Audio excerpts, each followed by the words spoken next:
Первый объект, который мы посетили, это ресторан «Маэстро» по улице Сахарова. На дверях ресторана памятка, призывающая с ответственностью и пониманием относиться к необходимым требованиям безопасности.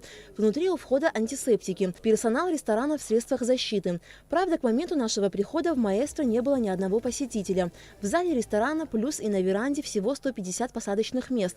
Администрация «Маэстро» сократила количество столов, перестала принимать заказы на проведение банкетов и торжеств. Но люди по-прежнему звонят и просят провести у них праздничные торжества. Конечно, есть звонки, к нам обращаются, и день рождения хотят провести, корпоративы, но им всем мы объяснили, что мы не принимаем корпоративы, потому что нас предупредили. Вот.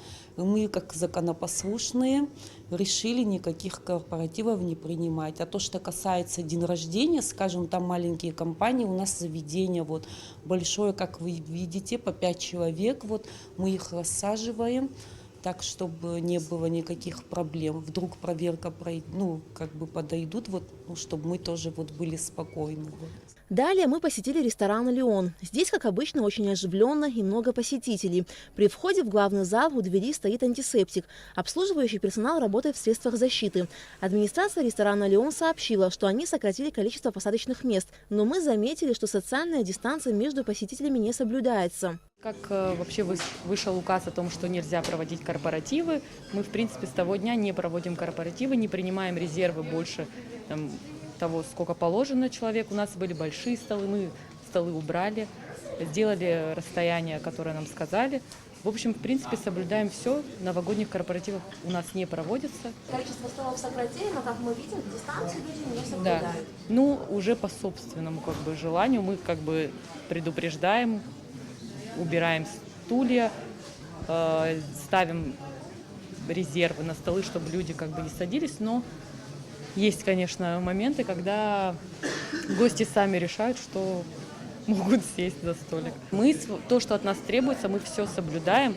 Просто некоторые не соблюдают наши правила. То есть приходят в пятером, в шестером и садятся за один столик, общей компанией. А вот на веранде ресторана получше. Люди рассажены с соблюдением социальной дистанции.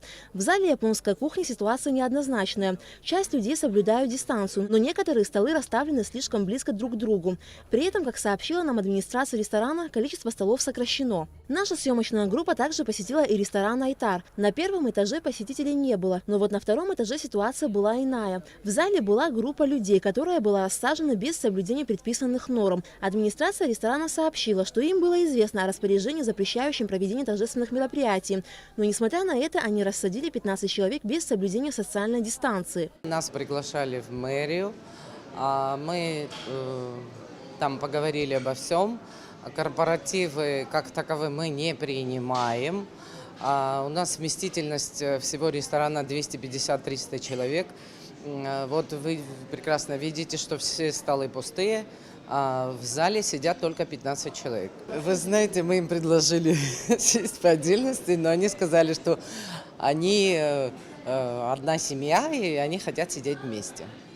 Вы же понимаете, что вы как ресторан, да? Если в случае проверок ответственность несет все-таки ресторан, да? Да, мы все прекрасно понимаем.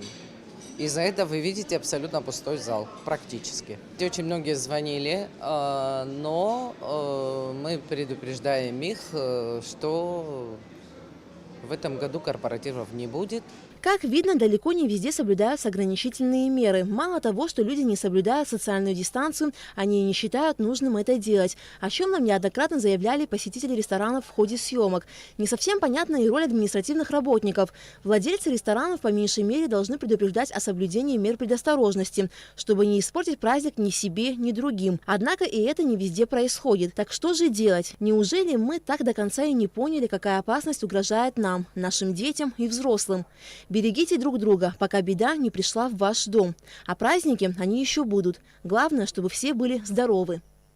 Алика Трапша, Алексей Баструков, Абхазское телевидение.